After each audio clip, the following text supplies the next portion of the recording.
Alright, welcome back. So in this video, we're now going to go over the concept or the nature of our soul. So we're going to learn a little bit about what it is, how it involves itself in our lives, and kind of what its goals are, what its hopes are. We're not going to cover everything in this video. We're going to talk about a little bit more in the next video. This is basically just kind of an introduction to the concept of our soul, and that's as opposed to our spirit. So I'll explain that. So the first thing I want to talk about is kind of what inspired these ideas, or what kind of made me start thinking in this way. So like I said, so the book that I was writing originally finished at chapter 22. So it was one book at the time, which would have been chapter 8 in book 2.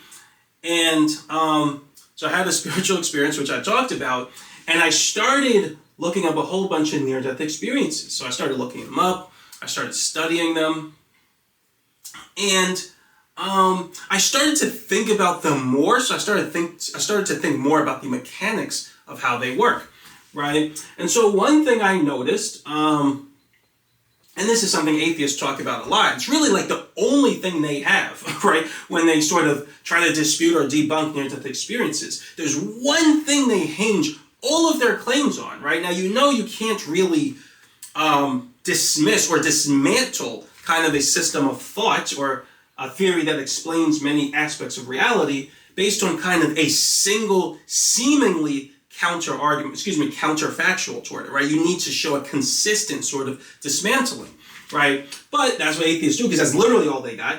So they try to use this point to kind of say NDEs aren't real. But to be fair, it is a point that should be addressed, right? So one thing I notice is that in near-death experiences, there are often there are things that are said, right, that appear to be contradictions to other near-death experiences. That's not exactly the case, and we're going to actually talk about the more complete answer to that, or my theory on the more complete answer to that in chapter 10. But for now, when I was going over these experiences, I was thinking about that, right? And there was a lot of stuff I was thinking about. I won't go into all of it now. But there was a lot of things I was trying to answer and trying to understand. I was trying to come up with a coherent theory to explain all of them, all the experiences, all near-death experiences, at least according to the general way they're reported, general consistencies that occur in the reports. And what it came down to, so many near-death experiences will have God, some of them will have angels, or just guides, or some being or figure in white light, and some of them do not, right? Some of them are very hellish and things like that. And so, I guess the hellish ones will usually also have God, Jesus, at the end of them when the person leaves hell. But suffice it to say, some of them don't clearly have God or an angel or a guide in them. They do have a certain being, which I'm going to say what that being is in a moment. But I'm just trying to basically understand them and come up with a theory that explains everything. And basically, what I recognize, so what I was also doing is trying to see the way the subconscious sort of fits into these experiences, because I believe it's involved. And I know the subconscious very well, right? So that's what the whole book, this whole course has been about, is the subconscious, primarily, right? So I know the subconscious, like up and down, left and right. I know it like the back of my hand. I know it in spades, right? So I'm trying to understand what's going on with the subconscious in these experiences, right? So maybe if I can figure that out, I can understand more about these experiences in general and come up with a coherent theory to kind of that fits all the data or the reporting patterns, right? So as I'm trying to understand this, because like I said before in chapter book 1, or I forget which chapter, it might have been chapter 8, I said that you can't turn the subconscious off, right? So you can't just stop the subconscious from thinking any more than you can stop the conscious mind from thinking. It must think, right? It must do stuff, right? Because it is always, in a sense, turned on or thinking. So it must be present in near-death experiences as well, right? So it must be doing something there too. To what extent is the subconscious responsible for some of the things you see reported in near-death experiences? And so I thought about that, and I have not really had a near-death experience like that. I think I did mention before that the closest thing I've came to a near-death experience was when I was a kid and I was running. I was trying to beat this car in the street and I was trying to run across the street. The car was coming really fast, and I thought it was further away. It wasn't, and so as I was running, and I think I might have said this story right. I don't remember, but I'll just say it again if I did. So I was running across the street, and as the car's coming, I'm getting this sort of I'm having this sort of how do I want to describe it? It feels like time is slowing down. And sometimes people say time slows down right when you're about to go, right? And at least that is absolutely what I experienced. So it felt totally like time was slowing down. I'm thinking like a whole bunch of different things in a very short time. And part of me is thinking like, oh, I'm not going to make it. I might as well just give up. And when I had that thought, I felt all this peace. I felt peace like crazy. Felt it throughout my whole body, right? And then I could have sworn I saw it, not like physically, but in my mind, I saw this bright white light. And I'm having like events in my life flash in my mind. It was kind of amazing, right? But then I thought last second, I'm like, no, I might as well try my best. If I don't make it, I don't make it. But try, right? At least try to make it. So then I ran even faster because I was running this whole time. That all happened in like a fraction of a second, right? And then I made it. That's the closest I came to a near-death experience, right? So that's not a real near-death experience, but I never really had a near-death experience. So if I'm going to try to understand the role of the subconscious in these near-death experiences, the closest I can get to it is my dreams, right? And to just actually read this point here, it says, NDEs or near-death experiences and dreams appear to be inextricably linked. So that is my hunch, right? I don't know that for sure. I can't prove it.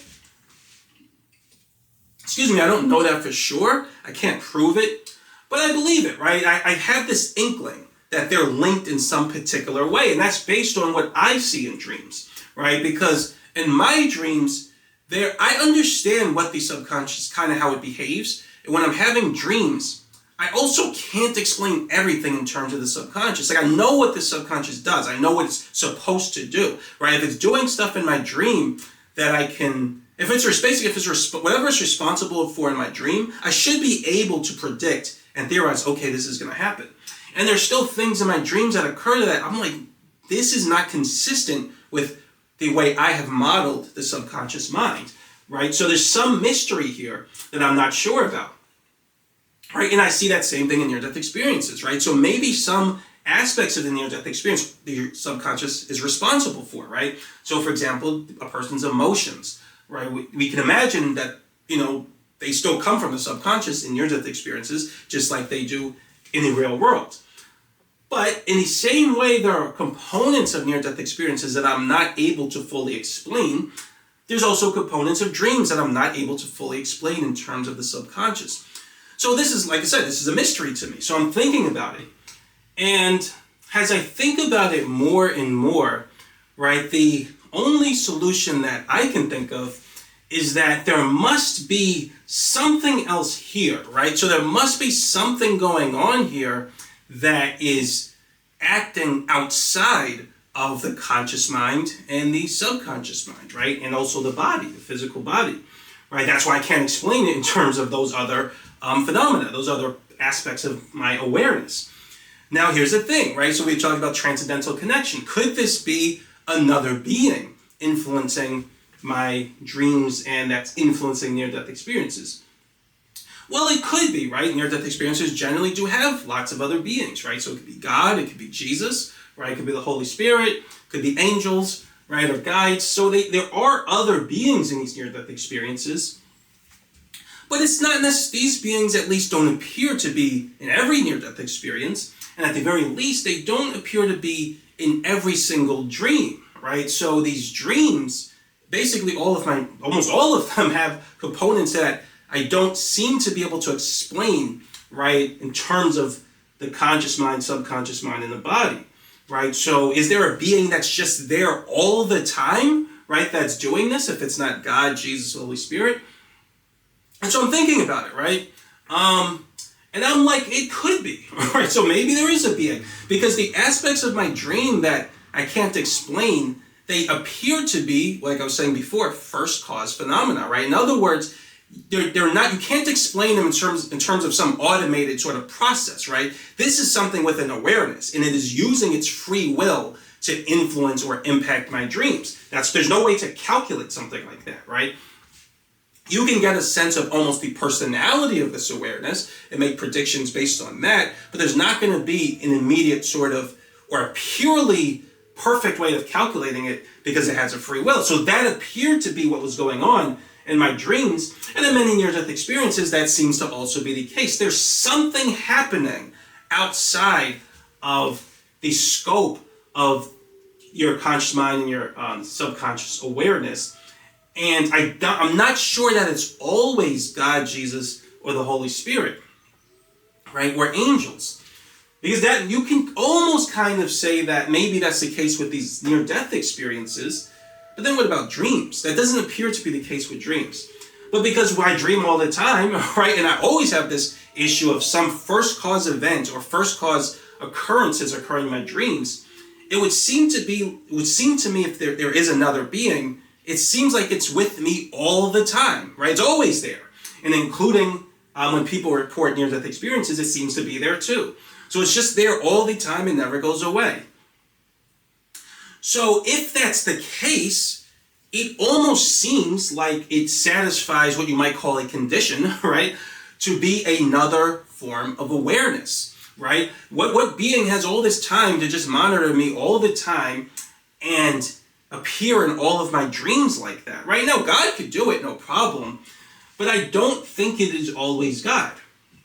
And I'll talk a little bit more about that in a moment. But like I said, for something to always be there and engage in first cause phenomena, and another thing is it seems to always have, because my understanding, my theory about God is that God works on a basis of consent, right? So we talked about that, right? You have to draw nearer to God. You have to draw nearer to Jesus Christ, and that is done by virtue of consent. You have to sort of want it and hold the intention that you're going to behave in a certain way that brings you closer to God. And when you do that, and you pray to Him, He teaches you how to do that and to draw near to Him. I don't have to do that with this sort of being, external being that's in my dreams all the time. It seems like it has consent, no matter what I do, to be in my life doing stuff, right? So, like I said, the only answer that seems to make sense is that it seems to be another form of awareness or some other form of awareness that makes up part of me that's similar to my subconscious mind that I must just not have noticed before, right? Because there's many things there's many things I experience in terms of my aspects of my awareness that I know just isn't coming from my conscious mind. I'm like, okay, that's my subconscious. But now it seems there's something else, some other form of my awareness that was harder to notice, but it does seem to be there in my dreams. And for other people, it seems to be in near-death experiences. So what is this other form of awareness, right? What is this mysterious sort of part of our awareness that just seems to be there doing stuff? Well, to go over this next point here, it says the higher self is the fourth level of awareness, right? So very direct. So in other words, what is generally called the higher self, that is actually another level of awareness, kind of similar to your subconscious. So you have your conscious mind. First you have your physical body, which is a much lower level of awareness, but it does exist, right? It functions on a physical level in terms of our cells and our body. Our body is able to kind of make certain decisions in almost an autonomic way, but I believe it does have a certain intelligence, which largely derives from our chi energy. So our chi energy is infused in our cells and our body, and it manifests in certain ways.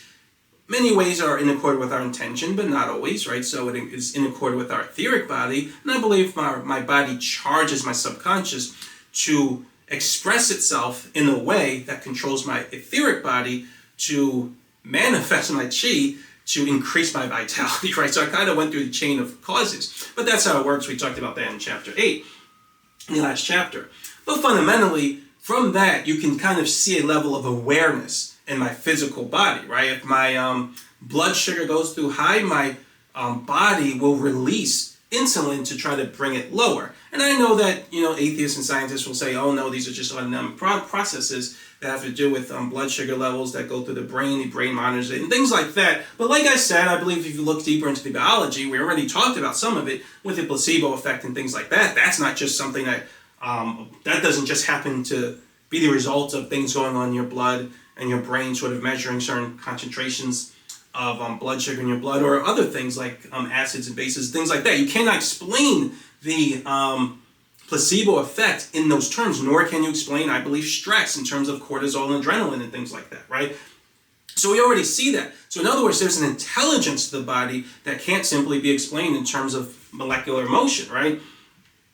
So, like I said, there's an intelligence your physical body has. It can make certain decisions, right? Then the next level of awareness would be your subconscious, right? So, which is what we've been talking about the whole time. So the subconscious has its own, it can think in its own way, so it thinks on the level of instinct, right? It just does stuff. Your subconscious has all the power and all the energy.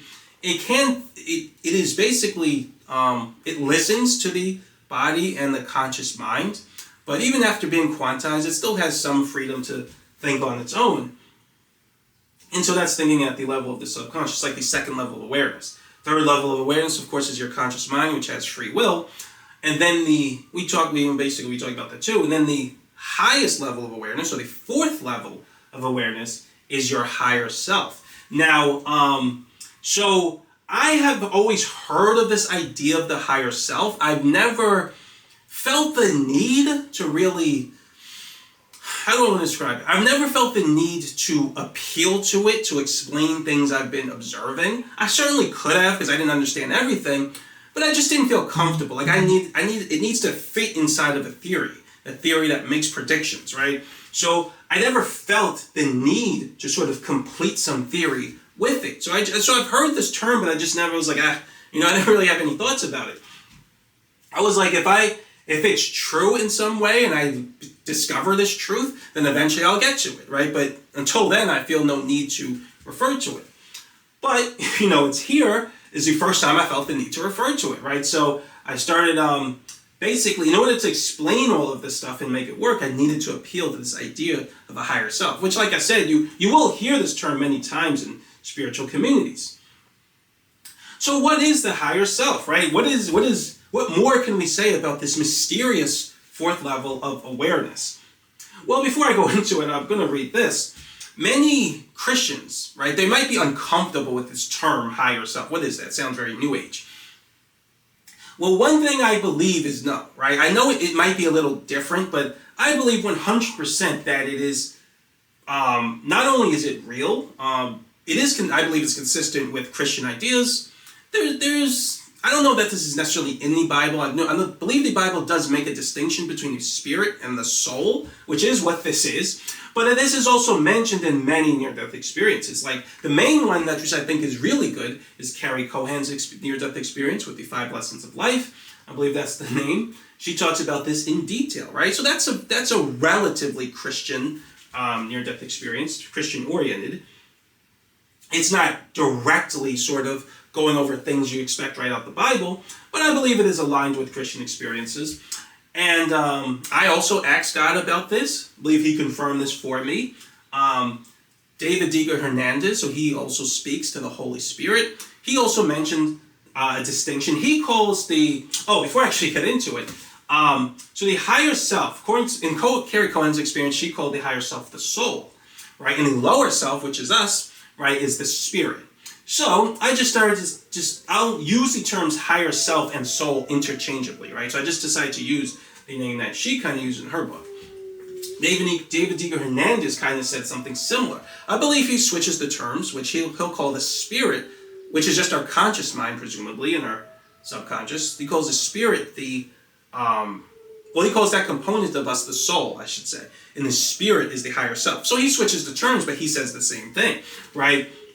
And ultimately, this is real, right? So like I said, I know many Christians might be uncomfortable, but this is confirmed enough times, and I believe it's confirmed in enough experiences of people who are Christian that we can trust this. Like I said, I've asked God about this, and I believe he confirmed this for me, and you can ask God, right? Ask God, if you're uncomfortable, there's not always necessarily a need to refer to the higher self, which I'm going to talk about what I mean by that in a moment. But But I think there's some utility in recognizing we do have a higher self. So what is the nature of the higher self, right? What's its goals? What does it want? What's going on with it? What's it doing? Right, so to go over this next point, it says the higher self is a pure and incorruptible aspect of our spiritual makeup that stays in heaven with the Father. So like I said, I won't go into everything about in terms of what I think of the higher self. I'll go into a little more in the next video. But for now, I'll just say that that's what I believe. So like I said, read Carrie Cohen's book. She talks about it in detail, much more in detail about the higher self.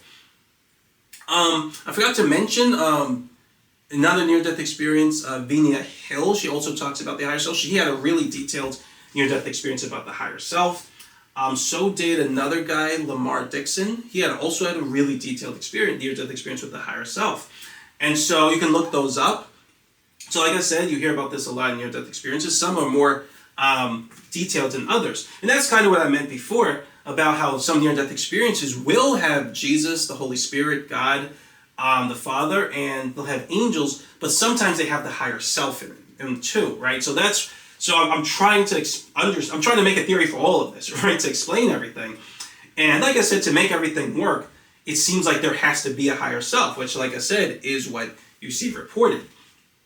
And according to a lot of reports and how it's explained, the higher self, like it says there, is a very pure, I would say holy, and incorruptible part of us. It is a good part of us. There's no sin in the higher self, right? It is in heaven. It's with the Father. And what I believe is that it is almost like the higher self is kind of like how do I want to describe it? It's like an imprint of our nature in heaven with the Father, with the Father's Spirit, right? So I know that's kind of a very interesting thing to say, but that's what I believe, right? So we have an idea, we have this feeling like there's God, right? And there's some connection from us to God, right? A lot of times it's described through a cord, right? And people see this cord. In fact, in the near-death experience of Carrie Cohen and I think Vinia Hill, they talk about the cord. So there's a cord that actually connects us to the higher self. And we might think that there's a cord that connects us straight to God. But I don't think that's the case, right? There's a cord that connects us to the higher self, and then the higher self is connected to God. So that's kind of the sort of hierarchy of it, right? And that, in a certain sense, I don't know that we can necessarily be directly connected to God in that manner, right? More specifically, there's an imprint of who we are on God, or in God's Spirit. It's like it's hard to describe it, like it's like just an imprint of us, kind of almost like the inception point of who and what we are in terms of our identity in God, right? So it's an unchangeable sort of component of what we are in God. And then from there, that component of itself, that component of who we are, at some point it splits off. I'll talk a little more about that in the next video. And it splits off, and then we're created. And so we're mostly an imprint of our higher self, but we're the lower self, of course, and we're of course imperfect, right? So we're not holy like that. We're completely imperfect. We're certainly not incorruptible. So we make all the mistakes, we get sin in us and all of that. That is not true of the higher self. And what I believe is that the higher self is like the more true version of what we are.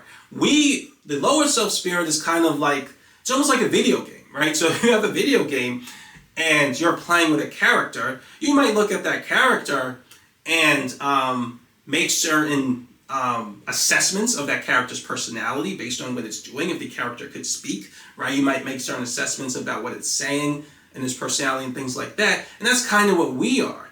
However, underlying the video game character is the person actually controlling the character. That was actually the one responsible for all this personality the character seems to have. Right? If you can imagine just looking at a character but not necessarily looking at the person playing the game. That's kind of how we are, right? So I believe what we are is kind of like a mix. We talked about the nature of truth, right? So we're like a mix of truth, which represents God, and lack of truth, right? We make mistakes, we're sinful, we're corruptible, we're in a state of not knowing, all of this, right? And what is possible for us to do is gain more truth in us or become more Christ-like, more like Jesus Christ. But as we draw nearer to Jesus and nearer to God, right, It's like we're becoming a more true version of ourselves, right? It's not the case that we're like a lower self spirit with all these mistakes and all these corruption, all these corrupted components of us and things like that. And then we somehow become perfect from that corrupted state. No. What we are is almost a facsimile of perfection. Our lower self spirit can become imperfect and corrupted and things like that.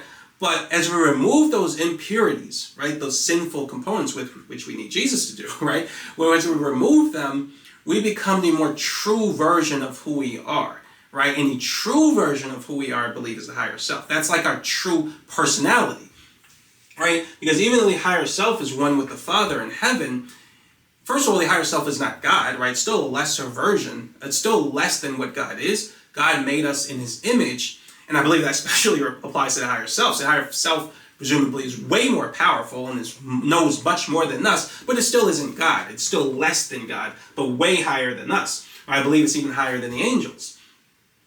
But still, even with that oneness with the Father, it still has personality, right? The higher self still has personality, certain quirks, certain ways it likes to do things, right? That uniqueness represents, in a sense, the uniqueness is able to still have, even in complete oneness with the Father. And I believe that uniqueness sort of is a sort of reflection of us, or we're a reflection, I should say, of that uniqueness, our personality, our quirks. But we get corrupted, right? So that true version of us can be distorted, right? Almost like noise. And so we become less true to ourselves in a sense. But as we draw nearer to Jesus, right, and become more like God and behave more like Jesus Christ, as we draw nearer to God, we're actually becoming a more true version of who we are, which is to say, we become more like our higher self, right? I believe, as it relates to our personality, quirks in our personality, right? So that's what I believe. That's what I think is going on. In Carrie Cohen's near-death experience, and in Vinia Hill, I believe. I don't remember hers exactly, but I think this is what she said in her near-death experience, that the higher self basically represents goodness, right?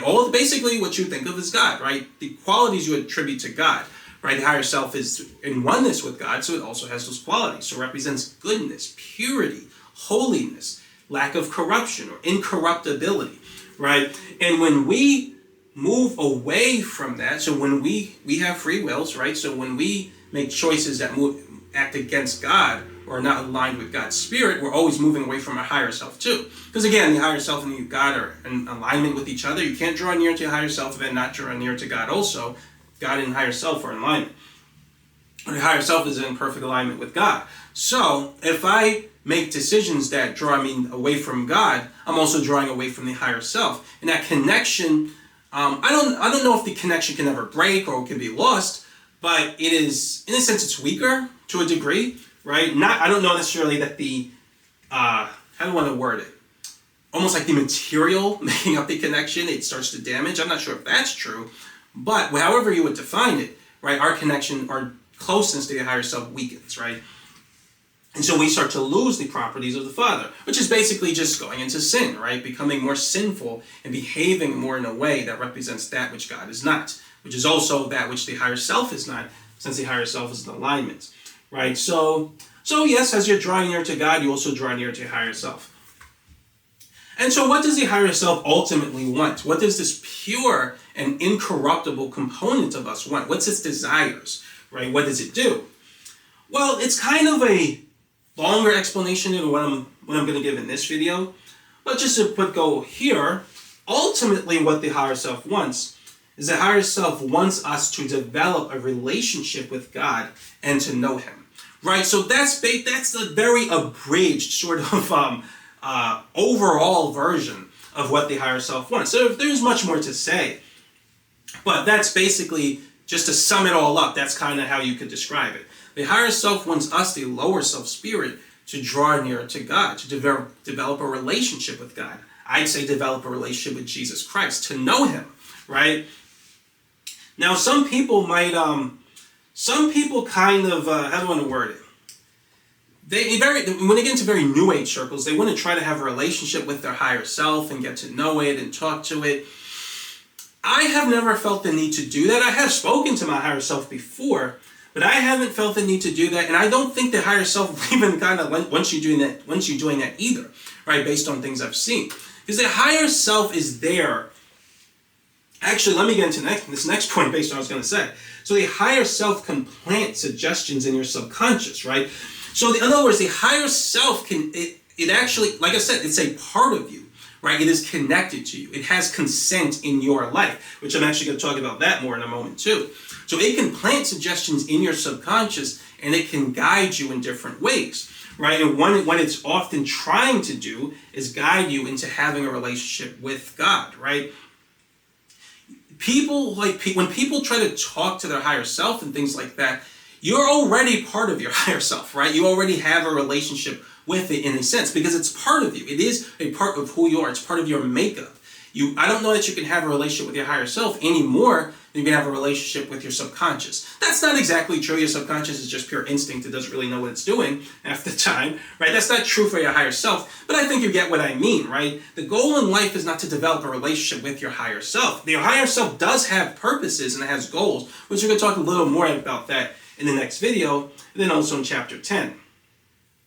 But it doesn't really, I believe it stays behind the scenes for a reason, right? It wants to stay behind the scenes. It doesn't really, I believe, kind of want you reaching out to it and, constantly talking to it and things like that, right? You can, but what it really wants is for you to have a relationship with God, right? That's what it's trying to get you to do, right? That's the path it's trying to keep you on, is to have a relationship with God. Like, in other words, it's just like an angel, right? Angels don't want to be worshipped. They don't want, the good angels, right? They don't want to be worshipped. They don't want people to focus on them and sort of bow to them and things like that, right? Your higher self's the same way. It doesn't want you to focus on it and put it first and seek it for all truth and things like that. No, you should always focus on God, specifically Jesus Christ, right? You always want to put Jesus at the center of everything, right? Everything divine, right? You want really everything in your life, but also divine as well. You want Jesus to be at the center of it, including with your relationship or your interactions with the higher self, right?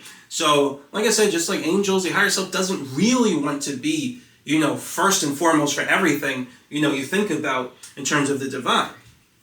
I know a lot of spirit guides will do that, but that is largely, many times, is because they're demonic, right? They want you to put them first and talk to them every day and have a relationship with them, never talk to God and things like that. When there's some so-called spirit guide or a loved one from the past or one of your ancestors, right? And people when people talk to these spirits when channeling and things like that, they will have that behavior, right? A lot of times they're demonic. They don't want you to focus on Jesus. They're trying to keep you off the sort of off the proper path, the narrow path toward God, right? In Jesus Christ. Your higher self doesn't do that, right? And so yeah, like I was saying, the higher self mainly wants you to have a relationship with God. It will plant suggestions in your life to sort of keep you on that path. And I should mention, the higher self, I believe, is very powerful, right? It can see through time, just like, I don't know if it can see through time. I don't think it can see through time the exact same way God can. Like we talked about how time works and how God could see the possibility verse. He can see what you're going to do perfectly. Right, so I don't know if I mentioned it before. I think the conscious mind exists outside of time. So we can't just look through time and perfectly see what the conscious mind is going to do. It doesn't exist in time. The only person who can kind of do that, who can look outside of time itself, is God. So I don't think our higher self can do that, but the higher self can see through time in terms of looking through the possibility verse. It can plant suggestions in your subconscious that compensate for all types of possibilities and things like that. And this goes back to kind of what I was saying before, right? The lower self spirit doesn't need all knowledge.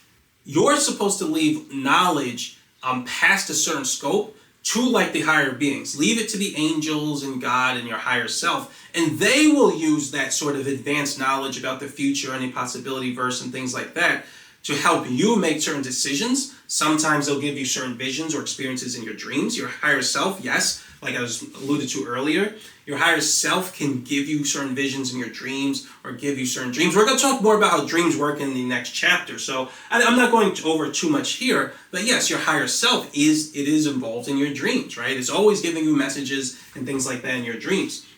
Like for me, When I first learned about the higher self and I first realized, like, I think there's another level of awareness, right, that's in my dreams. It's funny because I had a dream where, we'll talk more about dreams later, but I had this dream that very first night when it was actually, I think, early morning, when I had that, this idea, right? I was going to sleep, and then I saw myself like in my dream, right? Which is amazing, because it's not like I'm looking at my reflection, like a 2D reflection. I'm seeing myself like in 3D, which is strange. It's very strange to see your own self in 3D, right? So I'm seeing myself in my dream, right? And I would actually have to think about the image of my own self in 3D. Obviously, I see myself in the mirror, but it's still a little bit different seeing yourself 3D. That's how I saw myself in the dream, which is kind of amazing. And I was introducing myself to myself, right? I was kind of saying hi to myself in the dream. And I understood what was happening. That was my higher self, right? It was because I had, in a sense, you can almost say I spiritually awakened enough, or awoken, I don't know which one it is, but I spiritually became awakened enough to recognize that a higher self is even there. That's also part of spiritual development. That is what God eventually expects to happen, right? That's why he tells us about the nature of the higher self, why people have spiritual experiences where God is explaining the nature of the higher self, or they have spiritual experiences, with the higher self, because God does want us to know that there is a such thing as a higher self, right? And when we become aware of it, it's basically a reflection of us spiritually awakening, right? And so that's what happened to me. And so the higher self was kind of introducing himself to me. And I remember I had another dream almost right after that, where I was on this bridge, right? I was on this bridge going to, I think it was going to Brooklyn for whatever reason. And I remember I was on this bridge, and I don't know why, for some reason I was thinking about going back, right? I wanted to go back on this bridge. And then I tried to go back, then I couldn't. It was like something kept blocking me. There was, I think I was driving at first, and for some reason I was walking, right? And there was so many cars, and it was too dangerous. And I knew I couldn't go back anymore. I just had to go forward. And then I understood what the dream meant. Again, we'll talk more about dreams in chapter 10. A lot of dreams, there's a lot of metaphor in them. What I believe it meant was kind of like the bridge between me and my higher self had been closed now. Now I'm on this bridge, I could never go back, right? The bridge between me and my higher self is closed, right? But ultimately, I realized that I was never, from this experience, I realized I was never alone, right? Which, this is when I started to really have a strong relationship with Jesus. That's kind of a long story, which I explained some of it in the chapter when I was talking about sleep apnea. But suffice it to say, we're never alone, right? We're never alone. We always have a higher self. It's always there. It's there. It can comfort us. It can give us encouragement. So I've had dreams where the higher self has done that for me. Will give me encouragements. Again, there's more I can explain, but I'll have to explain how dreams work. That was actually how I first started to understand how dreams work, because I couldn't understand them in terms of the physical body, the conscious mind, and the subconscious. Once I understood that, there's this other player involved, right, the higher self, and I understood more about what the higher self does, then I can understand dreams like crazy, right? So we'll talk more about that in chapter 10. But the higher self gives you all types of messages. They're all good, they're all positive, and they're encouraging. Although it can criticize you too, right? But again, we'll talk more about that later. But going back to it, so yes, the higher self is very powerful. It can see through time, right? It can use its information, its ability to see through time, to influence you in your life to do certain things. It can plant suggestions in your subconscious. So it can work to keep you on this particular path, right? And I believe the higher self keeps us on our path that we're basically supposed to walk as determined by God, right? So again, we'll talk a little more about purpose in chapter 10, but suffice it to say that I believe we all have a purpose from God. A path, a road that is made for us, that is laid out for us from the moment we're born, right? And we can walk it. Now, it's no guarantees, right? We have free will. We can choose not to walk it. We can choose to, I don't know if we can choose to get off the road, but we can choose to basically not walk the path God has laid out for us. And that isn't good, right? That is not a good thing to do. But when we're in a state of not knowing and things like that, right, our higher self will work to keep us on that path. So that's actually really important. In fact, that gets a little bit into this last point, which to just go over it quickly, it says the higher self can provide consent on your behalf. So before I get into what I was going to say, I want to kind of go over that point first. So that's very important, right? And what I mean by that is your higher self, it basically has sovereignty over you, right? Over the lower self. Now, what that means is that it has the ability, it has the final say-so over what, now I don't know about the final, kind of the final, in a sense, from a divine perspective. It has a final, well, no, God has a final say-so, let me be clear. But in terms of yourselves, right, your makeup, your 4 levels of awareness, it has the higher sovereignty and sort of the final say in terms of what goes on in your life. So it can express consent on your behalf, even if you don't want something. And basically where that comes from is the higher self has a purpose. It has a reason to be in your life. It is connected to you for a reason. There's something that it wants from your experience of life, just like there's things that you want from your experience of life. There's things that your body wants, there's things that your subconscious wants, right? So no one component of your awareness gets to say, how the whole set of awarenesses, experiences this life that I'm in, for example, right? So my conscious mind might, for example, I want to be a millionaire and just, lay on the beach, with my wife all day or whatever, something like that, right? That's what might be what my conscious mind says. My subconscious mind, it just operates on the level of instinct, so it just does random stuff and wants to do whatever it feels like whenever it wants to, right? And so my body wants to survive and reproduce, right? So if, let's say I want to diet, right?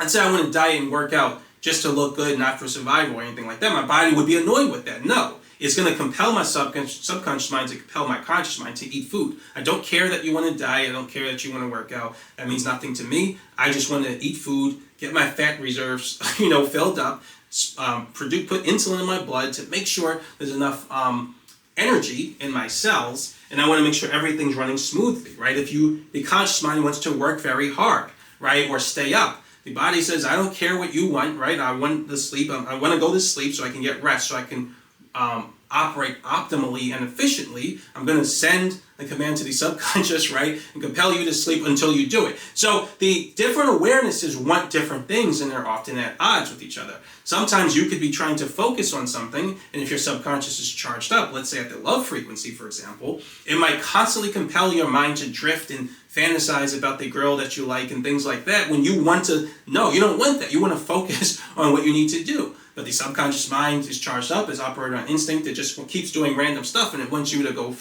along for the ride. So your different level of awarenesses want different things, right? They want different things, but we're all sharing the same body and the same experience. And just like that, my higher self also wants certain things from my experience. My conscious mind doesn't just get to say, forget the body, forget the subconscious. We're all doing what my conscious mind says. Right? No, right? My other parts of my experience want something, my conscious mind wants something, and my higher self wants something. So we all have to share the experience and kind of work together. Now, the higher self, right, is the one closest to God. Its desires are most pure and contain the most truth in them, and so they have the highest sovereignty. And so your higher self, just like my conscious mind can make a decision to sort of bring my subconscious into submission to my will, and my conscious mind, through my subconscious, can also bring my body into submission to my will, right? If it wants to stay awake, no, I'm going to stay awake, right? If my body wants to go to sleep, no, I'm going to stay awake, right? Until my body just kind of gives out. If I want to work out, my body doesn't want to, it wants to quit, no, my conscious mind says I'm going to keep going. If my subconscious is charged up and keeps compelling me to do something, I can just keep resisting it until that energy dies down, and now it's brought into submission to my will. Well, the conscious mind has the highest sovereignty over your lower levels of awareness, but doesn't have any sovereignty over the higher self. The higher self has the most sovereignty. So I can't bring my higher self into submission to my awareness, right? The higher self brings the conscious mind to submission to its desires, right? So basically I just want to go over that. So the higher self can provide consent on your behalf so that you experience or do certain things to bring yourself into alignment with the will of the higher self. And what that means is that the higher self basically has certain goals as far as what it wants to experience in your life. So it generally wants to experience something that is related to the nature of God. We're going to talk more about that in the next video. But let's say you're not doing something, or you're doing something that's going to take you off the path or the purpose that you have, which is related to the desires of the higher self. The higher self can just consent for you to have some accident, right? Or some it could be a bad experience, right? Or it could be a good one, but it could be some terrible experience that you had just out of nowhere. And sometimes people report these experiences. So that's actually very important, right? So that is an ability the higher self has. And it will kind of do these things so it can give you a really bad experience. You may get sick out of nowhere one day, or you may have an accident, an injury, and you're bedridden or something. But the higher self does things like this to kind of keep you on your path. If you're doing something that's putting you too far off your path, it'll do something to just knock you back on, right? Or keep you on. And we talked about this in the last video about the nature of time. So the higher self in God does the same thing, right? I believe, is trying to keep you off, is trying to prevent you from reaching a critical point or going past a critical point where you can no longer carry out your purpose, right? So if you're kind of deviating from your path too much, and it's going to be hard to do that, right? It's not going to be that easy, right, to do that. But when the lower self spirit is not in a state of awareness of what his purpose is, right, then God and your higher self would have to sort of keep you on. And the God and the higher self, they'll put things in your life, right, and plant suggestions in your subconscious for you to have an inspired thought to do something. You have no idea any of this is going on, right? And that's kind of the point. That's how God wanted it. But you'll have no idea really any of this is going on, but it'll plant suggestions in your subconscious to keep you on the path. And you'll have like an inner knowing or an inkling, right? That you'll just have kind of an urge of something you just want to do. Like a good example is me, right? So I never actually finished college, right? So I did go to college, but I never actually finished it, right? So people who know me sometimes will think that they'll think that I've graduated or I'm just they think of me as being extremely academic, right? So they'll presume in some way that I went very far in college or higher education. But I never did, right? I did, like I said, I went to college, I went a little bit far, but not that far, right? And I feel like so it's a long story why I didn't finish college. It mostly had to do with money and just other things that happened in my life. But suffice it to say, I wanted to finish college so much when I was younger, right? Because I wanted to get some degree. I went to college, I don't know if I mentioned it already, I went to college initially for mathematical physics. I wasn't sure what I wanted to do in college at first, so I went to St. John's University, and then I was like, okay, I'm going to do mathematical physics, right? Because I didn't really know what engineering was. Then eventually I realized, oh no, I want to do engineering. And then I went for electrical engineering, and so on, but I really, really wanted to finish college. I love the idea of finishing college, graduating, and doing something in science. I've always wanted to do something in science, right? So that was my sort of goal, my mission. But I now believe, right, because if you saw me back then, I tried so hard to finish college, but no matter how hard I worked, no matter what I did, it was always like something was getting in my way. Something was blocking me, right? Something just made it so hard to kind of finish this path, right? And then I didn't end up finishing. But it's only looking back at it now that I realized if I had finished college, I probably wouldn't have done any of the stuff that I'm doing now, right? And I mentioned it before, the first time I even kind of had a sense of the subconscious in the earliest form of how I see it now actually happened when I was roughly like 23, right? So that was around the time that I just almost gave up on going to college because I tried so hard, right? And I just never could finish because so many things got in my way, right? But I don't know that I would have done any of that stuff if I went to college. Because if I had graduated college, I would have got some job in engineering, and that would have taken up all my time. That would have been all I was focused on. Wouldn't have done any of this, right? But even I should say outside of that, right? My whole life, not really my whole life, but I don't remember the exact age, but I would, if I had to guess, I would probably say 9 or 10, right? Around then, I just kind of started having this idea that I wanted to do something in metaphysics, right? So I had this idea that I was going to sort of create metaphysical technology, right? Now, like I said, I think that was around the time I first learned there was a such thing as atheists. I thought that was complete nonsense and absurdity. I didn't know how such people existed. But what I wanted to do was I wanted to sort of prove the supernatural. I don't remember exactly if I wanted to tie it to the existence of God, but I did want to prove supernatural things existed, right? At the time, I was like, I'm going to figure out some type of way to create supernatural technology, right? So that was my goal at that age. And I always had it. Like, it might seem like some sort of frivolous goal you just have when you're young, but it stuck with me. It stuck with me the whole time. It never went away, right? When I got older, I remember, actually, before I go into that story, I remember there were a few times when I was younger, right? I used to like taking walks and just thinking, right? And so when I was, I remember it must have happened maybe 2 or 3 times. It was almost always in the summer, if my memory serves me. I'm going for a walk late at night. And then randomly, I'll just be looking up in the sky and I see this milky white light just do like this, right? Out of nowhere. And I'll look around and see if anyone else seen that. Of course, there's no one around. And I'm like, what was that, right? And you might say, well, maybe a comet or a meteor. But the trail like started here and ended here, right? It didn't do this, right? Nor did it seem like it was going out of like maybe the distance or something, right? It just was like it was relatively close to me, just did this and this. I couldn't explain it, right? Maybe other people have seen that and they can't explain it. I never could. I don't know what would cause that. And I've seen that a couple of times. To me, it almost looked like something supernatural, right? And so that made me almost more inspired. Like, I'm going to figure out this sort of supernatural technology, right? That's kind of what I wanted. And so when I got older and I didn't finish school, I had all this free time. I was like, well, I'm just going to start studying a whole bunch of math. Like, so even then, like the idea of me doing that never left, right? No matter, even though I wanted to do mathematical physics or get into engineering, electrical engineering, that inner sort of desire never left me for a moment. It was always in my mind. As soon as I was done with like high school, I did go to St. John's for a short time. And then I went to a community college. And then I kind of just gave up because of money issues and things like that.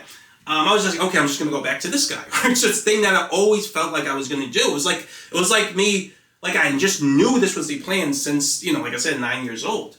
In other words, it wasn't like, well, I kind of had this idea, maybe I'll just kill time doing this. No, it didn't feel, it was like I knew this was what I was supposed to do, And now looking back, I believe I had these experiences, much more I'm not saying, but I believe I had these experiences because my higher self was keeping me on the path, right? Of what I was supposed to do, right? So sometimes I've had these experiences and I've had others. That sleep apnea experience I told you about might have been another experience. Like I said, there's stuff I didn't say about that, right? So that was a terrible experience for me, but maybe it happened to keep me on this path, right? So your higher self can do that. It can consent to these things. By the way, if you listen to Carrie Cohen's book, she talks about how, she talks about the nature of the spirit before you were born, right? So the higher self can even consent to you having a horrible life, you being born disfigured or ugly, right? Or poor. It can consent to all of that, right? Because it's doing it for the higher purpose, a purpose aligned with God's will. Now, there'll be many things we want that aren't aligned with God's will, right? But the higher self can consent to all of it, and it has say-so over what you experience in life. Now, that is not the whole process, right? In Carrie Cohen's book and a lot of these near-death experiences, they talk about a piece of the process, but it's not the whole process. So I still believe part of the process for the lower self spirit is we'll talk a little more about this in the next video, but part of the process is to basically, a way has to be made for a lower self spirit to rejoin God. In a sense, to become one with God. I don't know that it ever completely becomes one with the higher self again, but to become one with God, and in that process, we need Jesus Christ. So there's more to the experiment. There's more to the this process. I'll talk a little more about it in the next video. Then we'll talk even a little more about that in chapter 10 when I talk about the structure, the metaphysical structure of reality, as I've come to see it, right? But I think that might be everything. So yeah, that's basically the higher self in a nutshell, right? So the higher self is always there. It is a part of you. It is a part of your awareness. It always has consent and say-so to a degree. It cannot control you, right? But it does have a certain sovereignty over your life. Just like you can't fully control your subconscious and you can't control your body, but you have sovereignty over it, right? You have an ability to influence it, to get it to submit to your will, right? The higher self in a sense, brings you into submission to its will, which is aligned with the will of God, right? And that's basically what you want. That is the proper thing to do, right? For the lower self spirit, or our conscious mind, we want to bring our body and our subconscious in submission to the will of God or the will of the Father in Jesus Christ, which is going to be aligned with the will of our higher self. So that's basically what we're looking to do. Now, when you know what your purpose is, so you have a relationship with God and you eventually realize what your purpose is and things like that, when the conscious mind willingly rejects the higher self, which is the same as willingly rejecting God, that is a bad thing, because it's different now. The higher God and the higher self, it's one thing when they're doing things behind the scenes because you don't know what's happening, right? They'll keep you on the path, but when you know what the path is, then you start rejecting them willingly. It's different. What are they really to do when you're choosing? You know you're supposed to do this and you're choosing not to. That's a really bad thing, right? And so one other thing I want to mention is that it's not always clear where the higher self ends and God begins. There are different things, definitely different substances, right?